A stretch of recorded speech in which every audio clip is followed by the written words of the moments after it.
Oui, je sais. Canon, non. Mais j'ai dû rattraper les pots cassés parce que ça n'a pas du tout commencé comme ça. Viens, Chloé, allez, aide-moi, s'il te plaît, s'il te plaît. Je suis grave à la bourre. Je suis vraiment grave à la bourre. Mais en vrai, t'es sûre, c'est quand même la Non, vidéo non, maquille-moi, s'il te plaît, parce que là, je suis trop sous l'émotion, là, avec la Ocean Week. Franchement, ça m'a trop demandé des preuves, s'il te plaît. Allez, bon, ok, ça va, je vais te faire un truc, t'inquiète. Merci. Margoda, t'es attendue sur le plateau. Ok, j'arrive. Ok, ça va le make-up? Ouais, ça va. T'es sûre? Ok, ok, merci. J'arrive. Bon, bah, y a rien à dire. On va reprendre tout ça. Parce que Chloé, elle a rien compris. Et Maud qui nous met la pression pour le tournage. On va commencer avec les sourcils. On va venir, tout dans un premier temps, brosser tout ça. Je vais venir donner une nouvelle forme à ce sourcil. L'astuce, c'est d'appliquer de l'anti-cerne au niveau de l'arcade sourcilière. Comme ceci, ça va permettre du coup de nettoyer tout ce qui dépasse et donner une jolie forme. Vous savez, moi, j'ai baigné dans le make-up, c'est pour ça que je date ça. Mais c'est parce que, honnêtement, chez nous, le maquillage, c'est pas juste un truc en plus. C'est limite une tradition, quoi. Tu vois, par exemple, dans nos mariages, les invités sont censés être au max du max. On se fait coiffer, on se fait habiller, un peu comme presque la mariée, en fait. J'avoue que ici, ça peut paraître un peu trop, je pense. En France, on n'a pas trop l'habitude. Mais chez nous, la mise en beauté, c'est un gros business. Tu as des équipes complètes pour le glam. Parce que dans l'Asie du Sud, en général, c'est vraiment quelque chose, la mise en beauté. Il y a beaucoup de moulins à se faire. Là, on va passer aux yeux parce que franchement, c'est pas du tout ça. On va venir adoucir en fait ce regard. On applique un fard comme ceci au niveau du creux de la paupière. L'idée, c'est d'utiliser un fard plutôt nude. Ça va permettre d'adoucir directement en fait le regard. Et ce qu'on va venir faire, c'est qu'on va venir appliquer un fard beige plutôt blanc au niveau de l'arcade sourcilière. Et là, ça va permettre du coup d'agrandir ton regard. Comme ceci. Bon, elle a appliqué un fard violet. En vrai, j'aime bien. J'aime beaucoup porter des lentilles de couleur. Quand je me fais des full face, je trouve que ça envoie encore plus du lourd. Et du coup, le violet match plutôt bien avec les lentilles. Donc, ce que je vais faire, c'est que je vais appliquer un fard plutôt mauve. Dans un premier temps, au niveau du coin externe, comme ceci, je fais des petits mouvements circulaires. Hop, on tapote. Vous savez que moi, quand j'étais petite, j'avais personne à qui m'identifier et parfois, c'était compliqué d'avoir une référence ici. Automatiquement, je me suis tournée vers du contenu américain et les films Bollywood. Et en vrai, je me suis rendu compte que c'est ça qui me faisait vibrer parce que ça me représentait, quoi. Ce genre de tips, avant, on n'en trouvait pas. Mais là, maintenant, il y a moi. So, abonnez-vous. Là, ce que je vais faire, on va venir appliquer un fard beaucoup plus chaud. Donc, c'est un marron, mais qui a quand même des sous-tons un peu mauves. Et là, cette fois-ci, on va venir l'appliquer vraiment au niveau du coin externe. Pareil, on fait des tout petits mouvements circulaires. Un jour, j'ai vu une actrice Bollywood passer à la télé. C'est Aishwarya Rai. C'était pour une pub L'Oréal. Et ce jour-là, je me suis dit, ah ouais, ok, c'est possible. Je me suis dit, c'est ça que j'ai envie de faire. J'ai vraiment envie de faire ça. L'Oréal, vous attendez quoi? Parce que je le vaux bien. Quand est-ce qu'on bosse ensemble? J'utilise en plus vos marques et tout. On va pas se prendre la tête. On va utiliser la même palette. Et on va venir prendre, vous voyez, ce petit marron. Hop. Un marron clair. On va venir l'appliquer comme ceci, délicatement au niveau du centre. Et Anastasia. C'est très poudreux, hein. Mais par contre, les couleurs sont dingues. Je vais prendre un pinceau un peu en forme de crayon et on va venir prendre ce fard qui est beaucoup plus clair. C'est un rose, voilà, pailleté, un peu satiné, mais un rose clair, hein, limite beige. Et on va venir l'appliquer au niveau du coin interne. Je trouve que ça manque de peps. On va changer. Je vais faire un petit mélange. Je vais prendre ce Paint Pot de chez Tarte et on va l'appliquer au niveau du coin. Vous voyez, il y a une démarcation entre le coin externe et le centre de la paupière. On va juste venir, en fait, flouter la démarcation à ce niveau-là. Hop. Et apporter un peu plus d'intensité au niveau du coin externe. Donc, je vais venir appliquer un petit fard noir.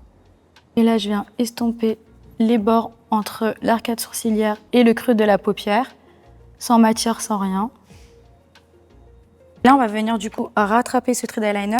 Et l'importance, en fait, de ce maquillage raté, c'est de vous montrer qu'on n'est pas forcément obligé de se démaquiller si on est dans le rush ou quoi. On peut très bien trouver des petites astuces, des techniques simples, efficaces, et en quelques minutes, c'est réglé, c'est plié et t'es prête. Du coup, par exemple, quand tu as un eyeliner raté, mon conseil, c'est que au lieu de prendre un anti-cerne cette fois-ci, on va prendre un fond de teint.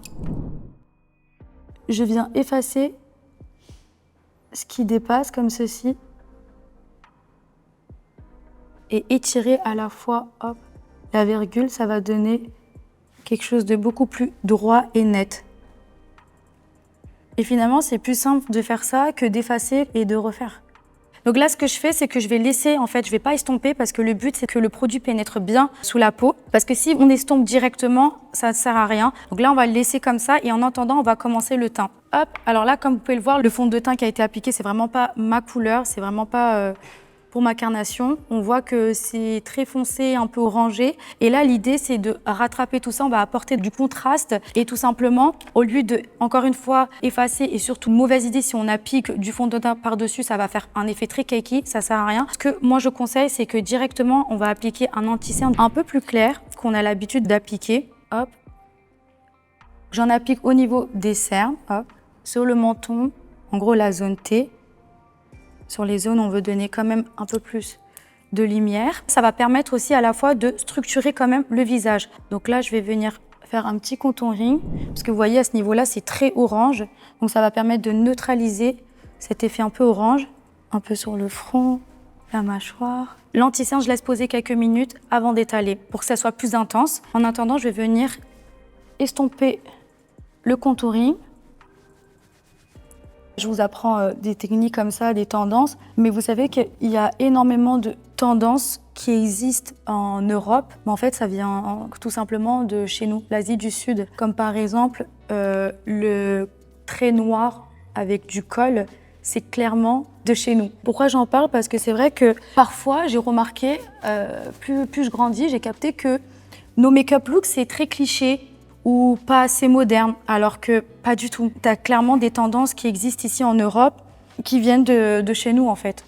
Franchement, il y en a tellement à dire. Vous voyez, le truc très tendance en ce moment, ça revient souvent. Le délire de mettre des bijoux de tête, des bracelets de pied, des strass sur le visage. C'est très utilisé maintenant dans les clips, pareil, sur les tapis rouges, etc. Mais de base, ça vient de chez nous. Ça existait depuis la nuit des temps en Asie du Sud. C'est comme par exemple même Hollywood, tu vois, ils reprennent un peu nos codes vestimentaires et tout, ou nos codes esthétiques. Mais tu vois, quand c'est utilisé par eux, je trouve que c'est stylé, waouh, c'est artistique, ou c'est osé. Et quand c'est nous, bah, c'est un peu cliché ou pas assez moderne, alors que clairement, ça vient de chez nous. Donc là, j'ai étalé l'anti-cerne. Le temps que j'estompe le contouring, l'anti-cerne a bien pénétré sur le cerne. Et franchement, rien que là, vous voyez quand même une différence. Au niveau du teint, hop. Avec une éponge humidifiée, je viens juste tapoter comme ceci, hop, les démarcations. Et là, pour rajouter un peu plus de fraîcheur dans ce teint, on va venir appliquer un blush en crème au niveau des joues. Alors attention, vous voyez là, Chloé, elle m'a appliqué du blush vraiment à ce niveau-là. Parce que oui, effectivement, la joue se positionne ici, mais en fait, elle m'a demandé de sourire pour appliquer le blush. Sauf que ma belle, il faut pas sourire. En fait, il faut littéralement faire juste la star quand tu appliques du blush. Tu vois, et c'est comme ça que tu arrives à bien positionner ton blush. Parce qu'en fait, c'est vraiment à ce niveau-là qu'il faut l'appliquer, pas ici. Parce que si tu souris et que tu appuies ton blush, quand tu arrêtes de sourire, boum. Ça fait très tombant, effet tombant. Et c'est pas ça qu'on veut. Nous, on veut en effet lifter. Ouh, tu vois, ça te donne direct un effet bien frais. Frais. J'ai dit frère. Ça te donne direct un effet frais. Et là, la base des bases, on va venir matifier le teint. Moi, je ne sais pas comment vous faites les personnes qui ne matifient pas du tout le teint. Je vais venir du coup prendre une poudre translucide. On retire toujours l'excédent comme ceci, on tapote sur la paume de la main. Hop. Avant de l'appliquer directement sur le cerne, je vais revenir prendre mon pinceau et re-estomper de nouveau parce qu'entre-temps, j'ai un peu bougé, un peu parlé et du coup, le produit marque parce que ça rentre sous les plis. Si tu re-estompes pas avant de fixer, tu vas juste marquer tes plis et c'est pas ça qu'on veut. Donc limite, en fait, garde ta tête comme ça, tu vois. Ça permet de ne pas mettre en avant tes plis. Tu vois, tu bouges pas ta tête, tu estompes. Là, tout est clean. Tu prends ta houppette et là, tu vas venir presser le produit. Sans trop appuyer non plus, parce que si tu appuies trop, tu peux faire bouger le produit, l'anti-cerne quoi. On matifie la zone T, parce que c'est super important, surtout si tu as tendance à avoir la peau mixte à grasse ou grasse, tout simplement. Regardez, on voit vraiment une différence. Là, le but, c'est de réchauffer le teint. Donc pour ça, on va venir appliquer du coup un bronzer en poudre, donc en dessous des joues, comme ceci. Hop, au niveau du front. Voilà, un peu sur la mâchoire. Et je viens sculpter mon nez. Donc en fait, ce que je fais, la technique, c'est que pour aller plus vite, je vais utiliser le même pinceau. Il est ok épais, mais en fait, je vais venir pincer avec mes doigts. Hop. Et ça permet d'avoir plus de précision pour sculpter le nez. J'applique du blush, mais là, cette fois-ci, en poudre. Ça va permettre du coup d'intensifier le blush en crème et de le fixer. Ce qui est crémeux, il faut toujours fixer par derrière avec des produits en poudre. Un peu d'highlighter.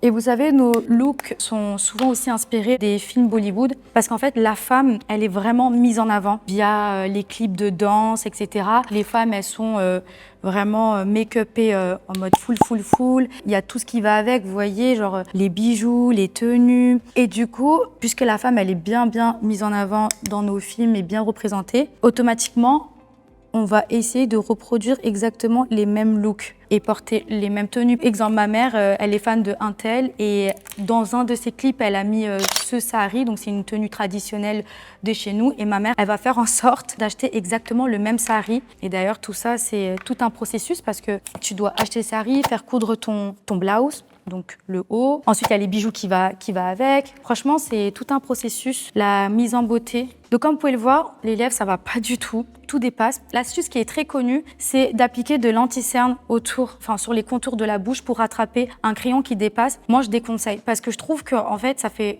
juste bouger le produit ou ça va te laisser en fait des traces blanches autour et c'est vraiment pas joli. Moi, je conseille vraiment d'investir sur des petits pinceaux comme ceux-ci que tu trouves ça sur Amazon. Franchement, c'est vraiment pas cher. C'est comme un mini coton-tige.